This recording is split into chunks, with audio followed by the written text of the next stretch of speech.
Provinsi Sumatera Selatan yang juga dikenal dengan Bumi Sriwijaya merupakan salah satu provinsi di Pulau Sumatera yang memiliki luas 91.592 meter persegi dengan Palembang sebagai ibu kotanya.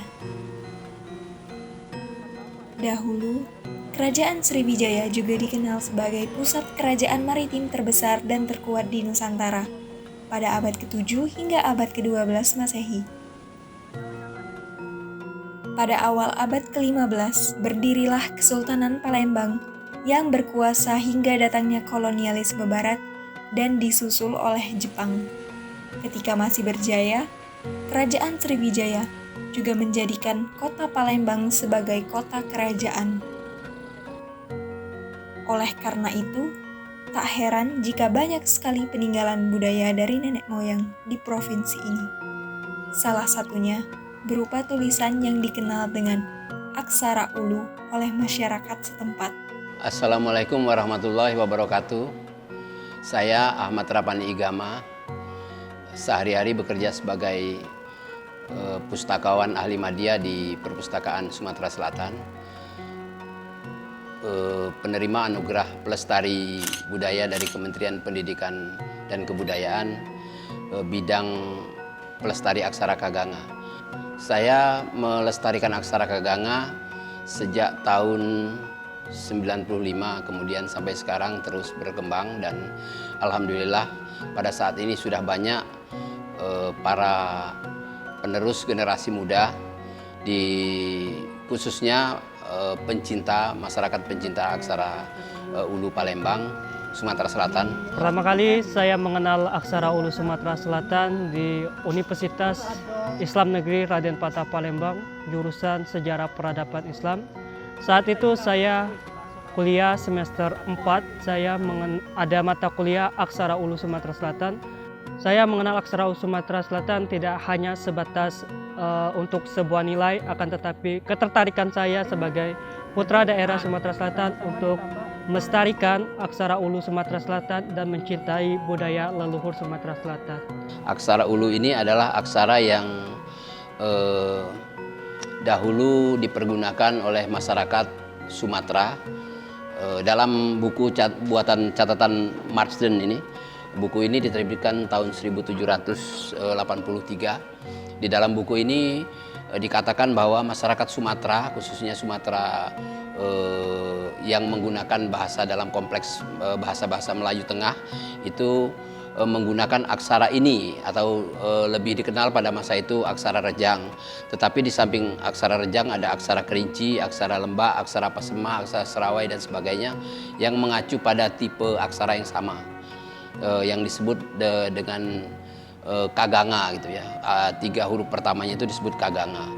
Nah, di Marsden juga mengatakan bahwa pada masa itu masyarakat bahasa-bahasa di Melayu Tengah itu menuliskan aksara ini di kulit kayu, kemudian di bambu, dan ini tersebar di banyak tempat ya, dengan menggunakan tipe aksara yang mirip gitu. Kemudian pada awal saya masuk Sumatera Selatan, saya bekerja di Museum Bala Putra Dewa, Museum Negeri Sumatera Selatan. Di situ banyak tersimpan naskah-naskah kuno dari kulit kayu, kemudian dari bambu, atau yang dikenal sebagai dari kahas ya, kulit kayu kahas, atau kemudian gelumpai itu bilah-bilah bambu, dan surat buluh dari gelondongan bambu. Juga ada yang dari tanduk, itu menggunakan aksara yang disebut oleh Marsden tadi.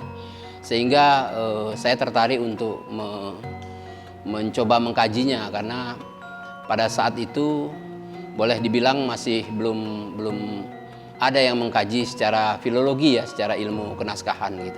Di antara naskah-naskah itu ada yang pengobatan, ada yang kemudian ajaran-ajaran agama, seperti naskah yang sudah saya baca dan sudah diterbitkan oleh Museum Negeri Sumatera Selatan, itu misalnya tentang cerita tentang Nabi Muhammad.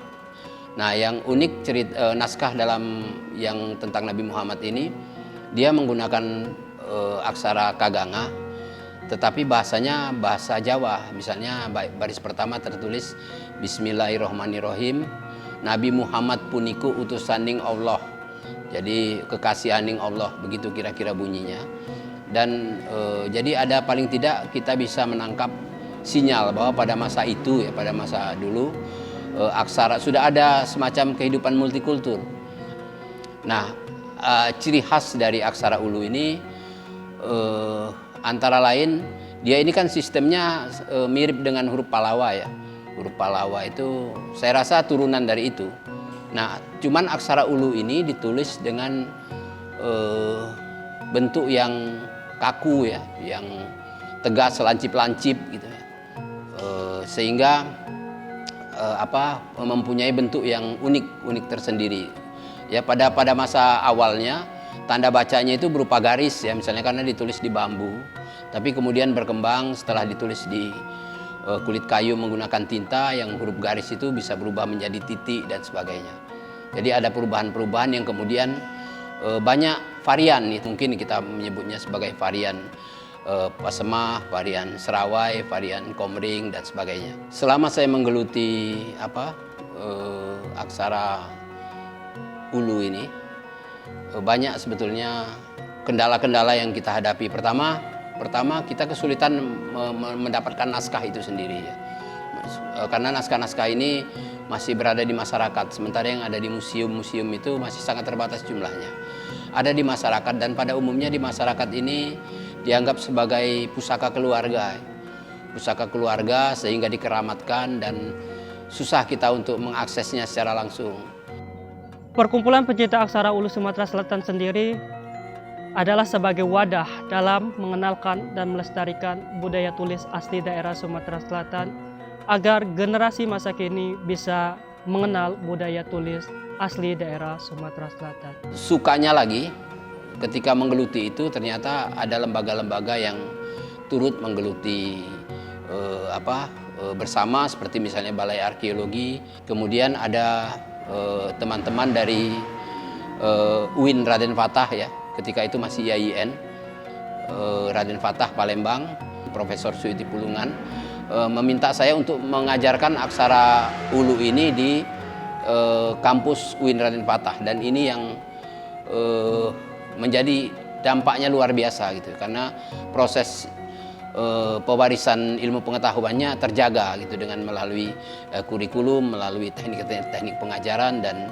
bahan-bahan pelajaran dan sebagainya. Dan aksara Ulu terus saya diskusikan dengan Pak Ahmad Rapani Igama untuk membuat suatu perkumpulan mengenai pencinta aksara Ulu Sumatera Selatan. Dan dari diskusi tersebut saya berusaha untuk mengajak teman-teman untuk ikut dalam perkumpulan pencinta aksara Ulu Sumatera Selatan. Oleh karena itu dalam hal ini UIN Raden Fatah itu sangat berjasa di dalam pelestarian aksara Kaganga ini. Kemudian itu sukanya ya, jadi ada kebahagiaan tersendiri karena didorong teman-teman. Kemudian juga ada kebahagiaan ketika Tokyo University Foreign Studies mengundang saya untuk ikut menjadi narasumber di Lokakarya di Tokyo University, ketemu ahli-ahli aksara Kaganga di sini, di sana ketemu Uli Kozok, ketemu Christopher Miller dan sebagainya. Jadi itu kebahagiaan tersendiri. Hal itu yang membangkitkan ya, turut membangkitkan semangat untuk terus menggeluti penggiatan di dalam hal sosialisasi aksara Ulu ini, kemudian pengajaran aksara Ulu ini. Perkumpulan ini sendiri kami dirikan tahun 2018 dan baru ada akta notaris tahun 2020. Kegiatan kami sendiri adalah melakukan kegiatan workshop pelatihan mengenai aksara Ulu Sumatera Selatan yang kami adakan tahun 2019, dan pada pengembangan selanjutnya kita mengenalkan aksara Ulu melalui sosial media seperti YouTube, seperti Instagram dan juga Facebook. Dan juga kami menyebarkan dari fashion. Sekarang kan lagi tren-tren baju kaos. Jadi kami membuat tentang baju yang bertuliskan aksara Ulu. Dan juga kami membuat papan nama atau name tag di kantor-kantor dinas, baik di pegawai ataupun di mahasiswa juga sekarang sudah memakai name tag. Nah, dari situ kami menyebarkan aksara Ulu ini sebagai identitas, sebagai biodata masyarakat Sumatera Selatan, agar mereka bisa tahu bahwa Sumatera Selatan ini mempunyai tulisan sendiri. Aksara Kaganga ini atau aksara Ulu ini sudah menjadi milik kita bersama. Dan saya yakin suatu saat ini akan terus berkembang. Karena apa? Bukan sekedar untuk identitas ya, tapi lebih jauh ke sana, lebih jauh lagi kita akan mempelajari naskah-naskah kuno kita, naskah-naskah Sumatera Selatan, manuskrip atau prasasti. Karena bagaimanapun yang namanya peninggalan tertulis itu adalah peninggalan terbaik dalam hal pewarisan nilai-nilai budaya. Karena itu mempelajari aksara Kaganga ini sangat diperlukan. Syukur nanti di Sumatera Selatan ini ada sastra daerah yang mempelajari aksaranya, mempelajari naskahnya. Syukur lagi nanti ada jurusan filologi dan seterusnya. Sehingga Sumatera Selatan ini sendiri sebuah provinsi yang sangat kaya kebudayaan ini bisa mengangkat kebudayaannya sendiri. Ya, Sumatera Selatan punya masa lalu yang luar biasa dalam hal kebudayaan. Punya sejarah masa lalu, sejarah peradaban manusia, ada artefak-artefak di Gua Harimau, ada megalitik di Pasemah, kemudian ada kerajaan yang sangat besar, Kerajaan Sriwijaya yang mendahului kita menggunakan bahasa Melayu kuno, yang boleh dibilang kita wariskan sekarang dalam bahasa Indonesia adalah warisan dari kebesaran Kerajaan Sriwijaya. Harapan saya untuk generasi masa kini, di mana aksara Ulu merupakan tinggalan leluhur daerah Sumatera Selatan, sudah sepantasnya harus kita cintai, karena ini merupakan identitas kita, di mana identitas ini merupakan tinggalan leluhur budaya Sumatera Selatan yang harus tetap dilestarikan oleh generasi masa kini.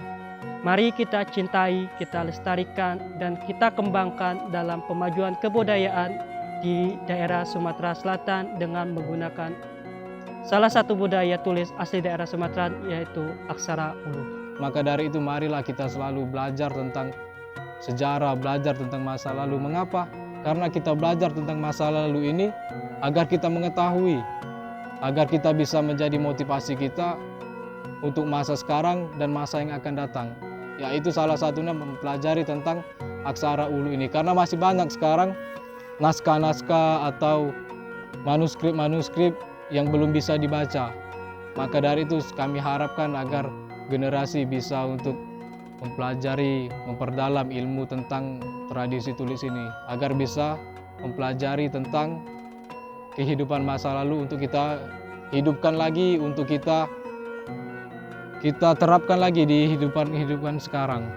Saya ingin sekali generasi muda kita ini sangat menghargai kebudayaan, karena kebudayaan itu adalah investasi jangka panjang yang akan terus bertambah kaya apabila diperbarui. Apabila digali terus akan bertambah kaya. Oleh karena itu, apapun bidang profesinya, lekatkanlah kebudayaan di situ. Di situ mengandung cara hidup, penghidupan dan kehidupan itu sendiri. Oleh karena itu, generasi muda sebaiknya apapun pekerjaannya, apapun ilmunya, menggandeng kebudayaan untuk kepentingan-kepentingan pemajuan keilmuannya. Terima kasih atas perhatian para pemirsa, dan mudah-mudahan ini bermanfaat bagi kita semua, dan khususnya untuk memajukan kebudayaan Sumatera Selatan, dan lebih khusus lagi memajukan kebudayaan Indonesia. Indonesia maju, Indonesia tangguh. Terima kasih.